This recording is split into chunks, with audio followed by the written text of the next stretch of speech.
Coucou, aujourd'hui je vous ai préparé une vidéo de stretching avec des petites briques de yoga. À quoi est-ce qu'elles vont me servir? Elles vont me servir à ce que la posture soit plus adaptée pour moi. Souvent en yoga on voit des postures qui partent dans des choses vraiment de contorsionnisme. Ici les briques de yoga vont vous aider justement à vraiment ce que ce soit adapté pour vous. Ok, donc je vais mettre mes petites briques de yoga comme si c'était des petits immeubles, donc vraiment sur la hauteur. C'est pour m'appuyer dessus. Alors si vous avez les poignets fragiles, vous pouvez essayer de mettre la main plus en avant de manière à ce que le poignet soit moins fléchi. D'accord, c'est mon cas. Ici comme ça, je ne suis pas trop à l'aise.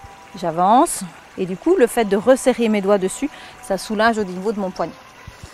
Ce que je vais faire, donc, c'est venir mettre mon pied gauche entre mes briques. Tout près. J'essaye que ma cheville soit bien en dessous de mon genou. Je retourne les orteils à droite et doucement, je vais retendre la jambe arrière. D'accord? Je ne me projette pas en avant. Je reste avec le talon bien en arrière et je maintiens. On pousse sur les briques, on sort la tête en rentrant le menton et on essaie de maintenir la position. Alors là, on ne va pas bouger beaucoup. Vous allez essayer de maintenir cette position, on va dire une trentaine de secondes. Si c'est à l'aise, vous pouvez franchement rester plus longtemps. Vous allez sentir au fur et à mesure que ça tire quand même pas mal le mollet droit. Que ici vous allez engager quand même aussi vos épaules, vos dorsaux en poussant sur les briques, mais que votre petite cuisse gauche, elle va travailler aussi. Hop, je change de jambe. Donc, je viens mettre les pieds droits, c'est la même chose. Je retourne les orteils, souffle étend et on essaye de se grandir. Alors même si on dirait qu'on ne fait rien, vous allez tout le temps repasser votre position au scanner. Le talon en arrière, sommet du crâne loin devant, pousse sur la briquette, on essaie d'avoir une posture très tonique.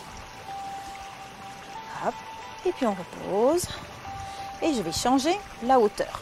Qu'est-ce que ça change? Que ça va demander plus de souplesse vu que je suis déjà plus près du sol. Donc, hop, même départ. Hop, tends la jambe.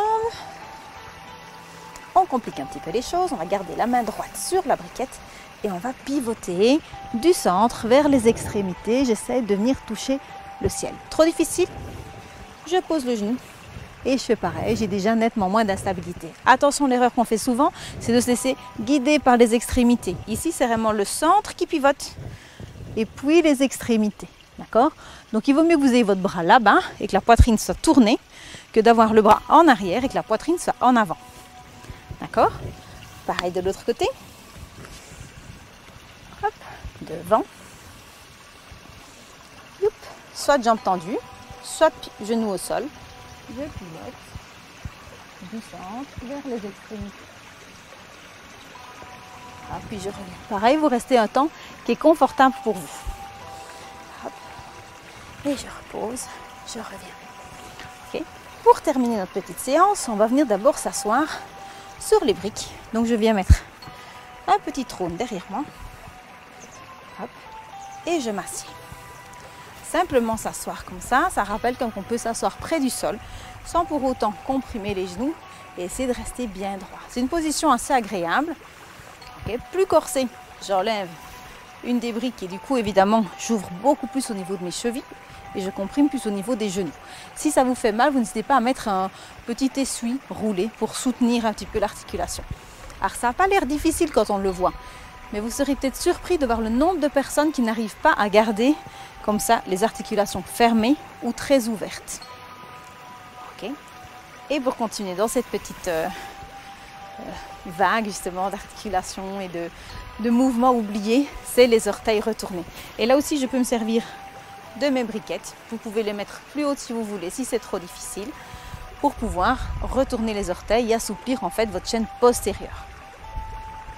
Et voilà, une petite routine à faire régulièrement qui va justement étirer un petit peu les muscles, qui va aussi aller rechercher des mouvements au niveau des articulations qu'on a tendance à oublier. À faire autant de fois que vous voulez avec le temps que vous avez, mais si possible, vraiment un moment que vous consacrez pour le stretching. J'espère que ça vous a plu. Prenez soin de vous.